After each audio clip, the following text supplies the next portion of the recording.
নলবাৰীত কংগ্ৰেছৰ উত্তাল প্ৰতিবাদ মন্ত্ৰী জয়ন্ত মল্ল বৰুৱাৰ ভূমি সম্পত্তিৰ তদন্তৰ দাবীত ৰাজপথলৈ ওলাই আহিল কংগ্ৰেছ নেতাকৰ্মী বিভিন্ন শ্লোগানেৰে নলবাৰী জিলা কাৰ্যালয়ৰ পৰা চক্ৰ বিষয়াৰ কাৰ্যালয়লৈ উলিয়াই প্ৰতিবাদী সমদল মন্ত্ৰীৰ অগাধ সম্পত্তিৰ তদন্ত বিচাৰি ৰাজ্যপাললৈ স্মাৰক পত্ৰ প্ৰেৰণ কৰে কংগ্ৰেছে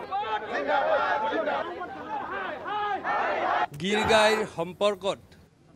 যিখিনি কথা ওলাইছিল তাৰ পিছত ধাৰাবাহিকভাৱে তথ্য জনাৰ অধিকাৰৰ অধীনত আৰু প্ৰতিদিন সংবাদ গোষ্ঠীয়ে যেনে ধৰণে নলবাৰী সমষ্টিৰ বিধায়ক তথা মন্ত্ৰী জয়ন্ত মল্ল বৰুৱাৰ হা সম্পত্তিৰ হিচাপ দি আছে এই কথাটো যদি আমি সকলোৱে চাওঁ তেনেহ'লে এই সম্পত্তিখিনি আহৰণৰ বেছিভাগেই 2023 চনৰ 1 ফেব্ৰুৱাৰীৰ পৰা আৰম্ভ হৈছিল আৰু আমি যদি চাওঁ 2023 চনৰ 1 ফেব্ৰুৱাৰীৰ পৰা 31 মাৰ্চলৈ জল জীৱনৰ সকলো কামৰ আবণ্টন দিয়া হৈছিল আৰু সেই আবণ্টন কালত এটো ওপেন সিক্ৰেট যে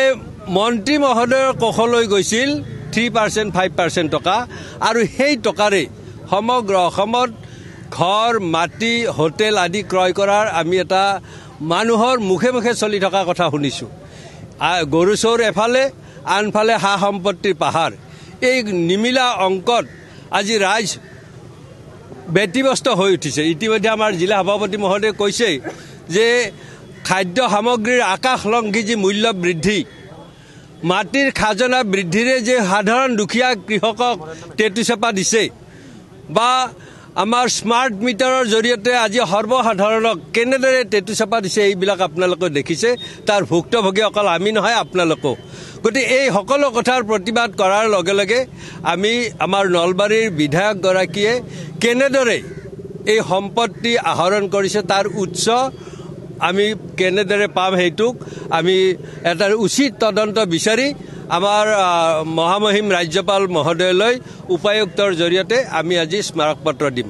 আমাৰ এই কাৰ্যসূচীটোত আমাৰ ইতিমধ্যে আমাৰ জিলাৰ সভাপতি বক্তব্য ৰাখিছে আমাৰ আজি টাউন ব্লকৰ সভাপতিৰ নেতৃত্বত এই অনুষ্ঠানটো হৈছে দীপক তালুকদাৰ তেখেত ডাঙৰীয়া আছে আমাৰ APCC সেক্ৰেটাৰী দিব্যজ্যোতি হালৈ ডাঙৰীয়া আছে